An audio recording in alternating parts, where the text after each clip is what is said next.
आज मैं आप सभी के सामने लेके आई हूँ एक पति पत्नी की कहानी जिसमें उनकी एक गर्लफ्रेंड भी है।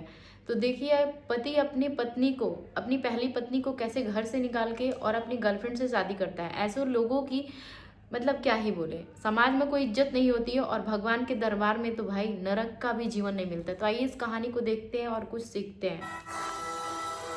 ये लो, कर ली मैंने अपनी गर्लफ्रेंड से शादी। अब खुश? चलो अच्छा है, अब तुम्हें इससे छुप छुप कर मिलने की जरूरत नहीं पड़ेगी। हाँ सही कहा तुमने।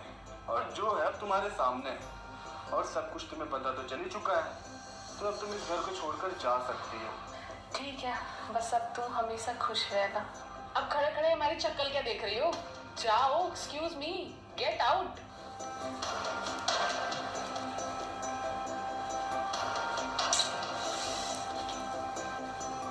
चले बेबी? हाँ जी।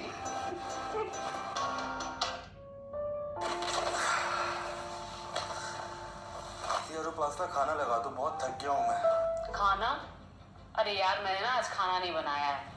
मुझे बहुत तेज भूख लग रही थी, मैंने ऑर्डर करके खा लिया है। तुम अपना देख लेना। तुमने खाना खा लिया? मेरे लिए तो बनाना चाहिए था ना। मैं अभी भी ऑफिस से आया, मैं क्या खाऊंगा? अरे यार, जब तुमको भूख लग रही तो खुद बना के खा लो। मुझे क्या बोल रहे हो बार बार? यार तुम पूरा दिन करती क्या हो घर पे? बैठी रहती हो ना। एक खाना बनाना होता है, तुम खाना भी नहीं बना सकती? ओ हेलो, मैं तुम्हारी कोई एक्स वाइफ नहीं हूँ कि तुम जो भी बोलते रहोगे और मैं सुनती रहूंगी। और इस घर की नौकरानी भी नहीं हूँ कि जब देखो तब काम करती रहूं। तुमको भूख लग रहा है, तुम जाके बना लो खुद से। और नहीं बनाना है तो ऑर्डर करके खा लो ना, जब देखो तब चिल्लाते रहते हो। अच्छा हुआ सबक मिला। अरे तुम अभी तक सोई नहीं? अरे आ गए आप ही का इंतजार कर रही थी। आप बैठिए, आपके लिए खाना लगाती हूँ। अरे लेकिन रात के 2 बज गए हैं, तुम्हें सो जाना चाहिए था। मैं निकाल के खा लेता खाना। आपको अच्छे से पता है कि आपको खाना खिलाए बगैर मैं कभी खाना नहीं खाने वाली, तो आज कैसे खा लेती।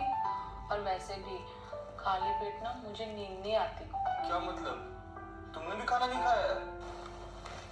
श्रुति, मैंने तुमसे कितनी बार बोला है, जब मैं ऑफिस से आने में लेट हो जाऊं तो तुम खाना खा लिया करो, मेरा वेट मत किया करो। और मैंने भी आपको कितनी बार बोला है कि मैं आपकी ये बात नहीं मानने वाली। तो फालतू का ये बहस करने से अच्छा है ना कि आप ये खाना खा लो, नहीं तो ठंडा हो जाएगा। और वैसे भी जल्दी खाओ, मुझे बहुत तेज की भूख लगी है। तुम ना कभी भी नहीं सुधरोगे।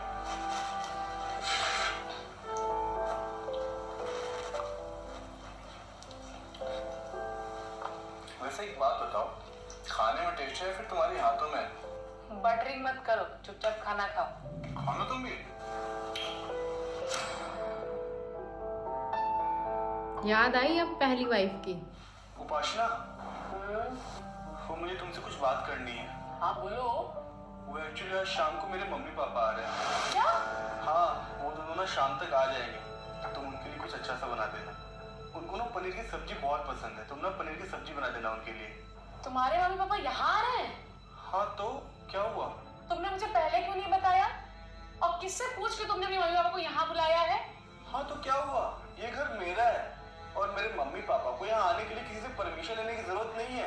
उनका जब दिल करे वो यहाँ आ सकते हैं। एक सेकेंड, शायद तुम ये भूल रहे हो आदित्य, ये घर अब मेरे नाम है और इस घर में अगर किसी को बुलाना है तो तुम्हें मुझसे परमिशन लेनी होगी, वरना मैं तुम्हें इस घर से बाहर निकाल दूंगी।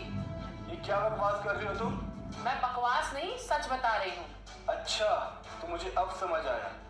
तुम मुझसे शादी मेरे प्रॉपर्टी के लिए की हो ना, मेरे से प्यार के लिए नहीं ना?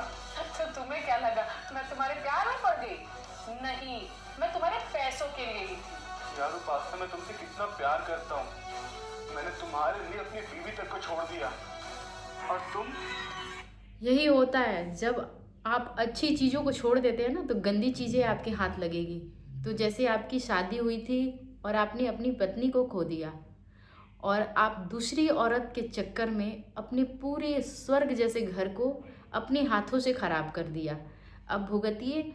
और जो भी लोग ऐसा कदम उठाते हैं ना, वो उनका यही दिन दशा आता है।